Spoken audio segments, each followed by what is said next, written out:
Are you a healthcare professional looking for a trusted concussion resource? Then you've come to the right place. From her New York City studios, welcome to Concussion Corner with your host, Dr. Jessica Schwartz. What happens when a neuro nerd with decades of experience, a passion for the brain, and a fierce belief in treating the whole person builds her dream practice from the ground up? Well, meet Dr. Julie Hershberg, a physical therapist, educator, and founder of Reactive PT, a thriving interdisciplinary neuro clinic in Southern California. From her early days as a volunteer, captivated by the brain's mysteries, to leading a team of over 30 specialists in PT, OT, speech therapy, psychology, yoga therapy, and so much more. Dr. Hershberg's mission is clear. Treat the whole person, not just the diagnosis. In this episode, we explore her journey, the realities of functional neurological disorder, also known as FND, and concussion, and her experience in sensory and autonomic systems that shape recovery. Dr. Hershberg shares how she blends cutting-edge neuroscience with deep compassion to change lives, both for patients and for the clinicians she mentors. My name is Dr. Jessica Schwartz. I'm a brain injury survivor, physical therapist, and founder of Concussion Corner, and I'm so happy that you're here. Let's begin. Welcome to Concussion Corner, Dr. Hershberg. Thanks so much for having me, Jess. I'm really excited to chat with you. I am so stoked. And, we met in person, and however brief it was so meaningful at APTA CSM 2024 in Boston. And I'm so happy to actually see you again virtually. So thank you so much for coming on Concussion Corner. Yeah, same here. That was like a highlight, Jess. I think we found each other on like an escalator and then kept running into each other. So it was really a pleasure. Yes, there was an escalator run-in opposite directions, which is always welcome. And that's so CSM if people have been. There's usually 18,000 of us there as physios. And then on the streets with Lily Jimenez and the Brain PT, who's coming on Concussion Corner as well, and Ali Room. So it was such a pleasure to see you on those February cold Boston streets, doing what we do and just being passionate about all the things, concussion, FND, and just taking care of people. Yeah, exactly. It's so fun to be around like-minded souls. Absolutely. And I think also there's the energy too, right? Life is hard, and being a clinician is hard. Being a female entrepreneur like yourself is already a barrier in so many areas of life, and you're doing it so well, and you're shining for your community and the people of which you serve in Southern California. And I'm so stoked to let people know who you are and why you're here.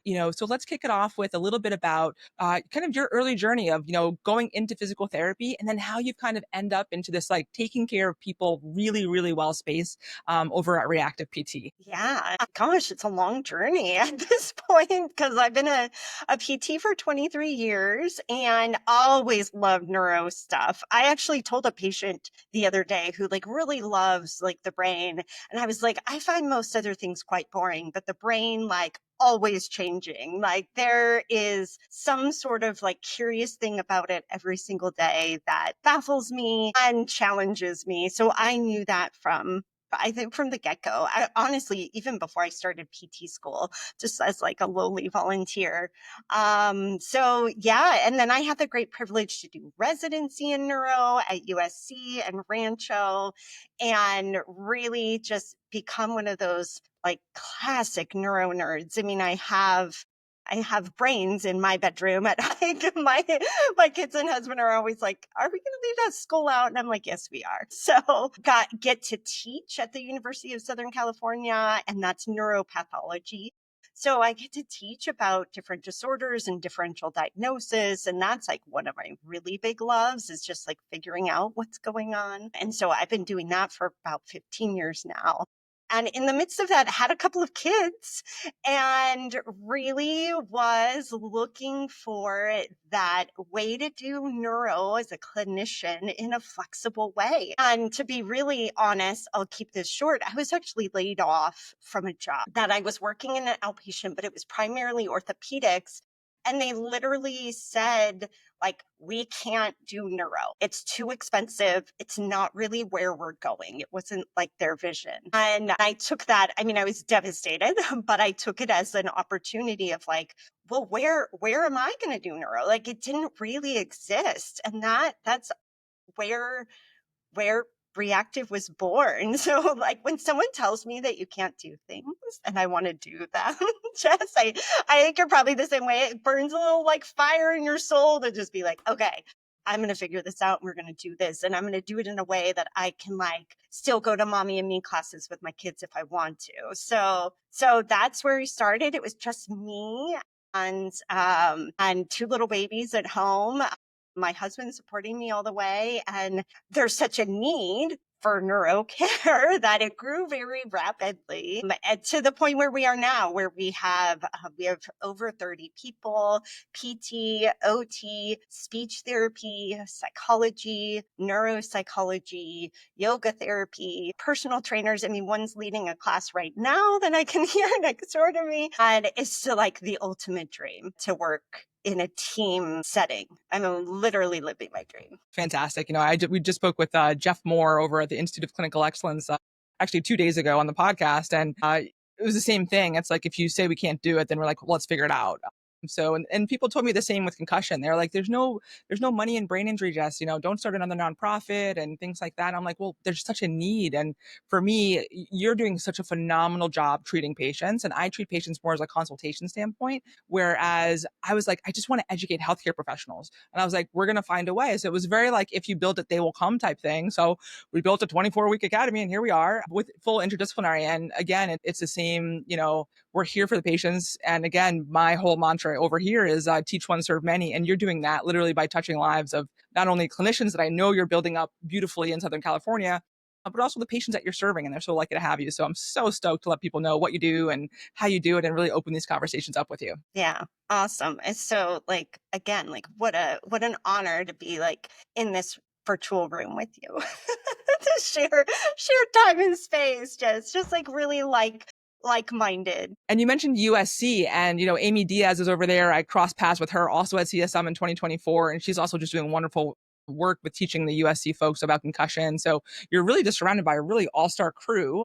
And I know they're lucky to have you, but how is it bringing up some of those young DPTs, those doctors of physical therapy, and also are you doing anything with residency over there as well? Or are you working with entry-level folks? Yeah, so I teach in the entry-level program alongside Amy Diaz, and also mentor residents in their teaching. So they teach in my course, which is really fun because they get to take on some of the lab components and you see them like grow from a teaching perspective over time.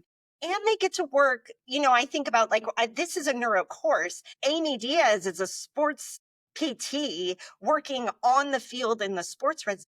And the fact that we get to collaborate on curriculum is so cool because we get to really take that like neuro, ortho, sports side of things and like bring them together. And I think a lot of our like sports ortho DPT students that are kind of going that route, they're kind of like, oh, well, maybe the brain's kind of cool. Like after they take the course, and I'm always like, yes, you need a brain to manage that body. So yes, indeed. Fantastic. And we've got one of them. And so it's important that we protect it. And then, the brain also, we've probably learned about 10% in the last 10 years, we probably learned so much more about the brain exponentially. And I know that's going to be exponential, hopefully with AI and scans and things like that. I saw you the other day on YouTube and you were talking about the functional connectivity gradients with FND and that new paper out of MGH. And it just totally hit me. And I was like, yes. And I was like in the middle of New York City, walking my dogs. And I was like listening with my headphones in and I was like, go, Julie. And at the end of the day, for me, when I'm talking about concussion, we're going to kind of entree into FND here for our listeners now, is when I talk about concussion, I spoke about this with Karen Thomas over at the Brain Injury Association of New York State on another podcast. And I said, listen, when I'm teaching, people get this.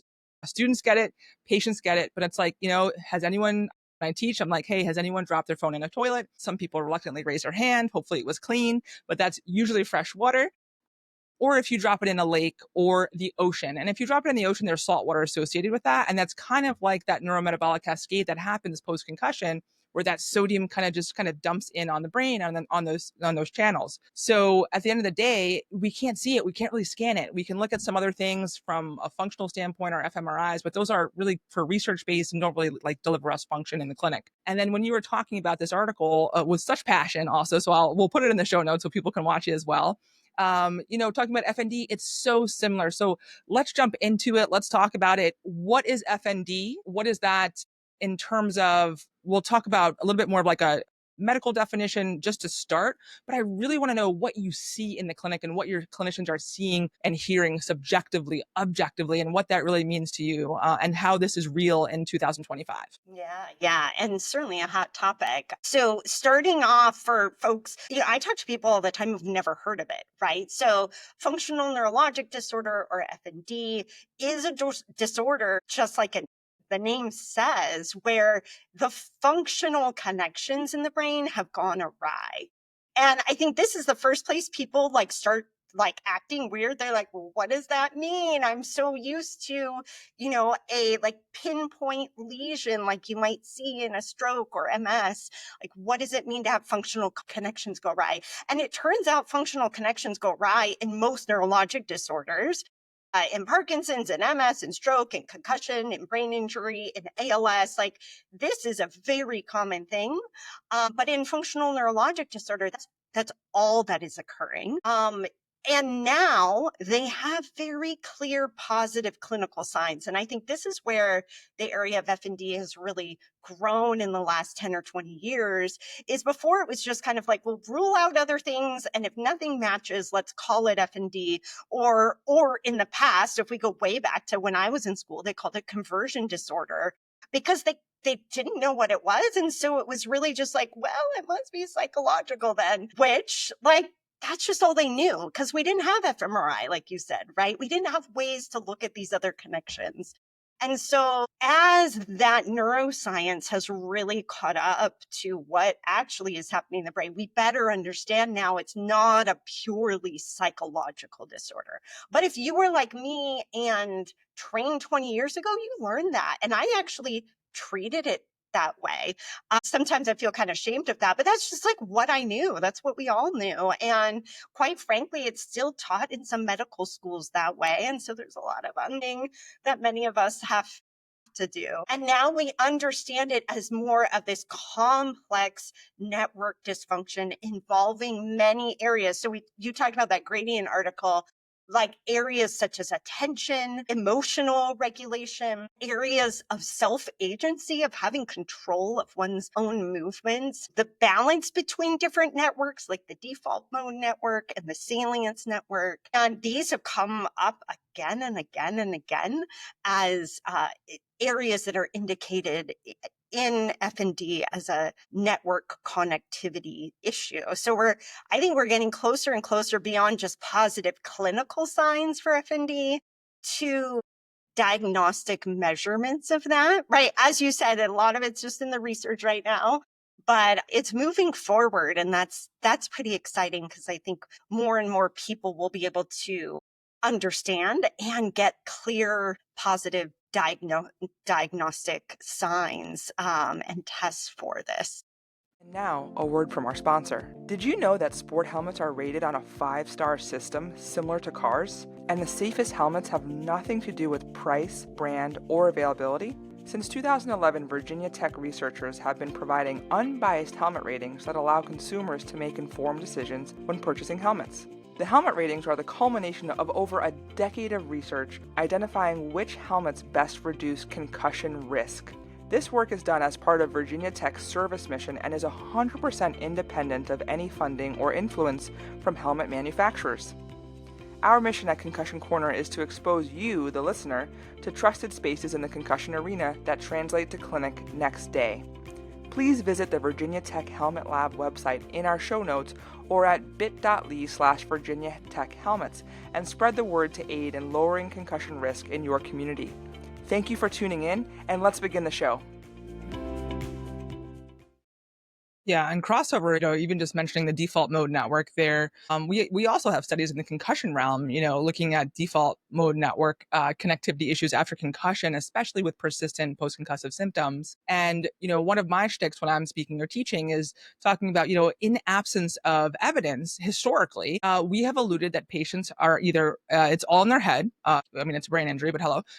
on my side of things, on the concussion solely side, or we elude that they're malingering and faking it. And we now have comprehensive and targeted physical examinations now for concussion specifically that are identifying clinical profiles and that we can treat these folks. And as of 2017, even though we've been doing it in the trenches since World War I as rehabilitation aides, as pre-PTs, we've been treating brain injury, so, and what do? We get them up, we get them to moving, and it is a rehabilitative injury. With FND, on my side of things, when I have persistent patients in front of me or folks that are told that this should clear up in 7 to 10 days, and then it's on week 14, and then they still don't feel well. What are you seeing in terms of people coming to your clinic? We can post all of the show notes and PubMed articles and all that in the show notes, but let's really get into the nitty gritty of what are you seeing in terms of, on average, approximately how many people or how many providers are people seeing before they come into a reactive physical therapy? And then on top of that, what does this look like besides patients being burned out from trying to navigate the healthcare system here in this country? Yeah, what a brilliant question, because I have the good fortune that I usually get to be the first meeting with a person. They have usually seen from a dozen to hundreds of healthcare providers, have had serious medical trauma, been told things like, well, when I snap my fingers, you're going to be able to walk. Or even more terrible, somebody would have really terrible migraines. And they said, well, when you stop faking it, then you'll get medication. So I just really, really awful experiences in our healthcare field. And I hear that a lot. And they have primarily been referred just to psychotherapy. Often, this is purely due to stress. Now, if FND was due to stress, we would all have FND, right? This is not the cause of FND, but that's what people have been told. They've often not met somebody that has worked with people with FND. And that's part of my mission in the world, is that the whole world would, especially healthcare professionals, would know and understand FND. So it's to not propagate the medical trauma that occurs for so many people. And then we get to meet them, and we run an FND program where we see hundreds of people every year. This is what we do a lot of alongside other neurologic rehab, really get to help people understand how very real it is, the components of it. Because by the way, I have not ever met somebody with FND that just had FND. Many people have also had a concussion. Many people have dysautonomia. They have hypermobility disorders. They're neurodivergent. They also have Parkinson's. They also have MS. They might have mast cell activation syndrome. I've just never seen it sit alone in a silo. So we really want to understand all of the pieces impacting a person, and kind of not just approach them as a diagnosis, right? But really as a person with many factors that might be contributing to why they can't live their life like they want to. And we have the privilege to, yesterday I went home from work and I was just this is a privilege. What an honor to be a part, to be trusted by people to get in there and do this journey with them. I'm going to try not to tear up talking to you, Jess. It's really meaningful to me. No, it's meaningful to me too. And again, it's, for me, I live with persistent post-concussive symptoms, and I just did not have the strength to, go into clinic 5 days a week and 12 hours a day and treat all these patients. And just, I don't have the bandwidth, the neurocognitive bandwidth anymore. My bucket is just not as full as it used to. Now I have crazy energy and I exhaust most people, don't get me wrong. But at the same time, I just do need to protect myself. And again, same thing, work for myself and maybe work every other day to make sure I rest and things like that with my ocular motor stuff, especially. But I think from my orthopedic residency training at NYU, I know you're also residency trained. Hey, we were looking at clusters, right? So looking at, sensitivity and specificity for doing a differential diagnosis on a rotator cuff or an ACL or meniscus, et cetera, right? And we had clusters, we had tests. And if we tested 2 of 3 of these tests positive, boom, we're as sensitive and specific as an MRI. Okay. And I think we're starting to look at that now with some of these neurological disorders as well. And, I saw a post earlier from Michelle Shapiro, and she said, I've never seen a client in my practice with POTS, so postural orthostatic tachycardia syndrome, who did not have a histamine issue. So MCAS and POTS are intricately related, and most doctors miss this. Most of the time, you can't treat POTS without addressing the histamines. And so she was talking about long COVID, and we're having Monica Gutierrez on, who was the NIH long COVID head. She was unfortunately just released by this administration because their belief is long COVID does not exist, and we know that is not to be true. And so as we are talking about FND with you today, we will be talking about long COVID and concussion with Dr. Gutierrez next week. But she's talking about, the hypermobility, long COVID, POTS, and histamines. What are you seeing in terms of trends, whether it be sex and gender, histamine responses, MCAT? Like, what are you seeing in your patient population? Because you have the joy to treat folks and really return them to life after feeling so helpless and hopeless in your clinics. What are you seeing in terms of trends that are clustering together? So many clusters, Jess. And what's interesting is like the research, I feel like, is catching up to the clusters we've been seeing for years. So autism, ADHD was a really big one. And honestly, when I look at it now, I'm like, of course you might develop FND if your brain might be processing things or the sensory processing is a little different than the typical brain. Like, it just completely makes sense. So the cluster that we will typically see is neurodivergence, hypermobility, POTS, MCAS, MECFS. There may be a long COVID, like sometimes I call it a side quest for the brain, but like this is also occurring. I'm not saying that's one's always there, but that's certainly a part of a cluster. And there's just certain things, like we already know that autism and EDS may go hand in hand. We also, we see a lot of folks that may also identify different from gender and social norms. That is part of a neurodivergent brain as well. And so we have a lot of clients that are trans. We have a large LGBT group in general. And not saying that's like a cluster of FND, but that goes alongside other diagnoses. And it's not surprising. But it's like when I first started my practice, I didn't know what neuroaffirming care was. And so that is something that just, in the past, I would say 6 years, that like a neurodivergent affirming care was something that this was like, we've really believed strongly in, as part of just seeing these clusters come with diagnoses. Heck, this cluster is coming up in Parkinson's now too. So it's, as a neuro professional, I think this is something we all need to be really aware of and screen for. Some of these like lesser known, potentially, hopefully better known diagnoses. I've heard of gender affirming care, and we talk about MFAB and AFAB in our academy side of things. And we just interviewed Jose Posas, who we talked about social determinants of health and DEI as it pertains to concussion. We just had Ann Duke on, who is at PT for Women on Instagram, and she has over 100,000 followers, and she's a pelvic health, just Wonder Woman.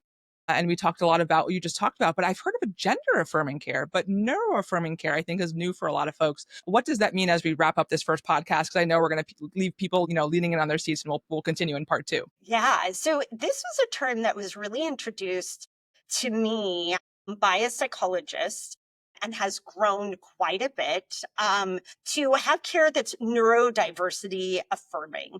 And so I might have misspoke when I said it, like I was just throwing the whole neuro world in there, but neurodiversity affirming, really meaning that we're not attempting to change somebody's given brain makeup. We're not trying to, for example, force eye contact on somebody that is really dysregulated by that, or change their sensory needs.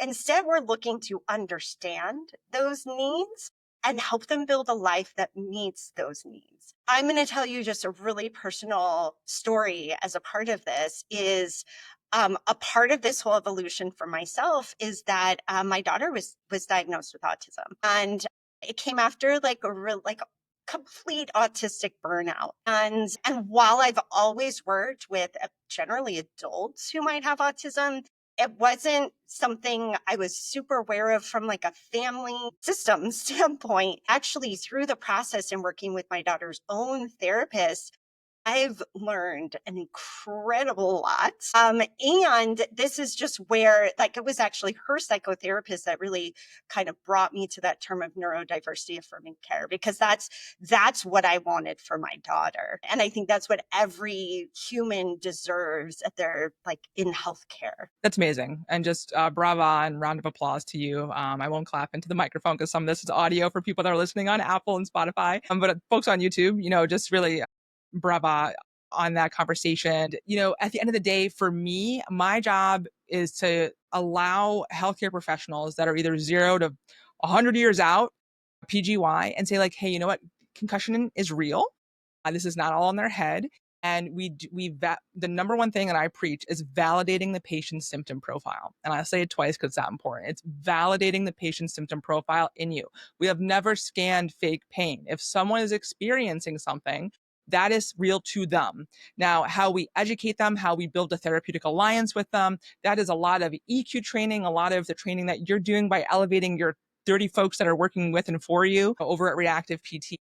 And the bottom line is if we can connect to them, and especially in a healthcare system that's so broken, and it is, I don't speak usually that harshly on the podcast, but we have a lot of individually competent clinicians for the most part, but there's not a lot of collective competence with people really working together. And that's why it's so wonderful you have such an interdisciplinary team over at Reactive. As we finish up, and we're going to go right into part 2. So there'll be a part 2 for folks as well. So we'll finish in what you do is both not only patient, but also clinician education. So where can folks find you on social media? Because your social media on Instagram especially is so fantastic.